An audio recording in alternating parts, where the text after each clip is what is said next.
Bonjour, c'est Piston Kirk. Aujourd'hui, on va voir comment remplacer la pompe de liquide lave-glace d'une Boxer 986 ou d'une Porsche 996, étant donné qu'elles ont le même avant. Mais avant d'acheter une pompe, il va falloir vérifier que c'est pas le commodo qui est en panne. Donc en théorie, il faudrait démonter le passage de roue, démonter le réservoir, débrancher la prise électrique de la pompe, puis avec un voltmètre, vérifier qu'il y a bien du courant qui arrive quand on utilise le commodo. Et si c'est le cas, ça veut bien dire que c'est la pompe. Vous allez donc devoir tout remonter, commander une pompe et tout redémonter 3 jours plus tard, ou alors tout laisser en plan le temps de recevoir la pompe. Personnellement, je me suis pas embêté à savoir si c'était la pompe ou le commodo. Quitte à devoir tout démonter pour faire un test, autant remplacer directement la pompe par une neuve. Car d'une part, elle ne coûte que 12,90 €, d'autre part, celle d'origine a quand même plus de 20 ans. Alors, quand je dis qu'une pompe coûte 12,90 €, entendons-nous bien, je ne parle pas d'un achat chez le concessionnaire. En effet, Porsche vend cette pompe autour de 70 €, mais heureusement, cette pompe est un modèle particulièrement répandu qui a été utilisé pendant plus de 24 ans, de 1989 à 2013, par de très nombreuses marques. Audi, BMW, Chevrolet, Mercedes, Peugeot, Porsche, Saab, Seat, Skoda, Smart, Volkswagen et même le fabricant d'utilitaires Iveco. Pour ma part, je ne suis allé chez aucun de ces concessionnaires, je l'ai simplement commandé sur eBay et il m'est revenu à 13,80 €, frais de port inclus.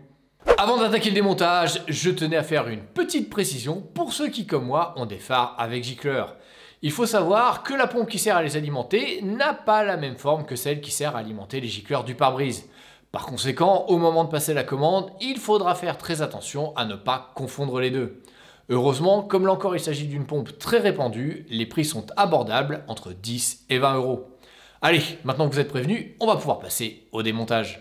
La première étape va être de mettre la voiture sur cric pour enlever la roue afin de pouvoir retirer le passage de roue en plastique. Si vous ne savez pas comment faire, j'ai fait un tutoriel qui montre en détail cette opération. Le lien est comme d'habitude dans le descriptif sous cette vidéo. La deuxième étape va être de purger le réservoir. Mettez un bac en dessous, puis allez dans l'aile pour tirer ce tuyau qui longe le réservoir de lave-glace et sert à alimenter les gicleurs. Ensuite, laissez le liquide de lave-glace s'écouler dans le bac jusqu'à ce que le réservoir soit complètement vide.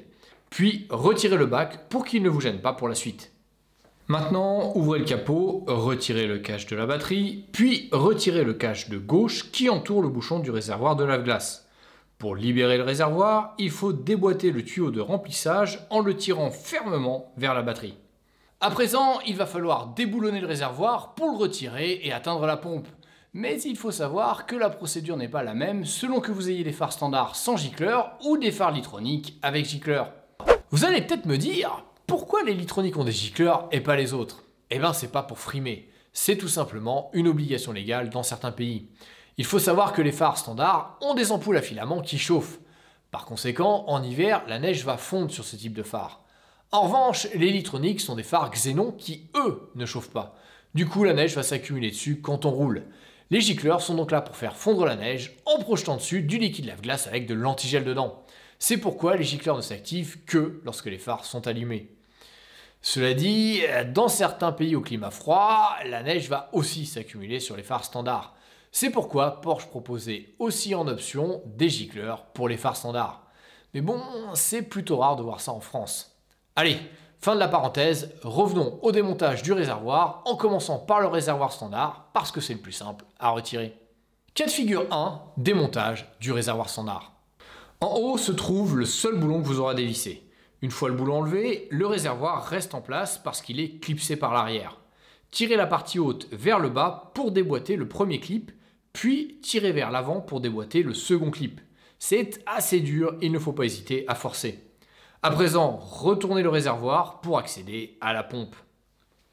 Sur cette image, on peut voir les deux clips qui retenaient le réservoir, la sonde de niveau, le trou de remplissage et la pompe que nous allons remplacer.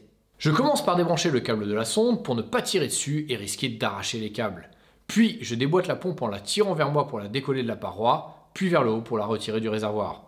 Maintenant, on peut la retourner pour voir le loquet de la prise. Poussez-le vers l'arrière pour le déclipser tout en poussant avec votre doigt à la base de la prise. À présent que la pompe est retirée, pensez à comparer l'ancienne et la nouvelle pour s'assurer que c'est la même. Puis enlevez le tuyau de l'ancienne. Cela demande un peu de force, il faut le tourner au niveau de sa base en tirant pour faciliter son extraction. Ensuite, remboîtez le tuyau sur la nouvelle pompe. Rebranchez la pompe, puis enfichez-la verticalement dans le réservoir et tournez-la pour que le tuyau longe le réservoir. N'oubliez pas de rebrancher la sonde de niveau. Enfin, vous pouvez remboîter les deux clips arrière du réservoir, puis vous pouvez reboulonner. Une fois le boulon en place, vérifiez que les clips arrière sont bien enfichés en tirant un peu sur le réservoir vers le bas pour vous assurer que rien ne bouge. Si ça tient, remettez le tuyau d'alimentation des gicleurs. À présent, allez dans le coffre avant pour remettre le tuyau de remplissage, en vérifiant avec le doigt de l'autre côté que le tuyau est aligné avec le trou, puis poussez jusqu'à entendre le claquement du clip. C'est terminé, vous pouvez remplir le réservoir avec du liquide lave-glace pour faire un test, et si c'est bon, vous pouvez remonter le reste. Cas de figure 2, démontage du réservoir pour phare avec gicleur. Le second type de réservoir est plus grand avec une partie qui passe le long de l'aile. Il est retenu par deux boulons et une tige. Commencez par dévisser le premier boulon qui est situé au même endroit que le réservoir standard. Le second boulon est vers le phare. On va le retirer, mais aussi enlever ce boulon et cette tige en plastique pour nous faciliter l'extraction du réservoir. Une fois ces boulons enlevés, déclipsez les deux durites de frein au milieu de la tige, puis tirez la tige vers le bas pour la déclipser de la carrosserie. À présent, vous pouvez déboîter le réservoir pour l'avancer un peu, mais contrairement au réservoir standard, vous ne pouvez pas le retourner. Alors glissez-vous sous la voiture pour voir la pompe derrière le réservoir. Tournez légèrement la sonde de niveau pour pouvoir débrancher plus facilement la prise d'alimentation. Et il vous reste encore à retirer les deux pompes en les tournant et tirant vers le haut comme nous l'avons vu pour le réservoir standard.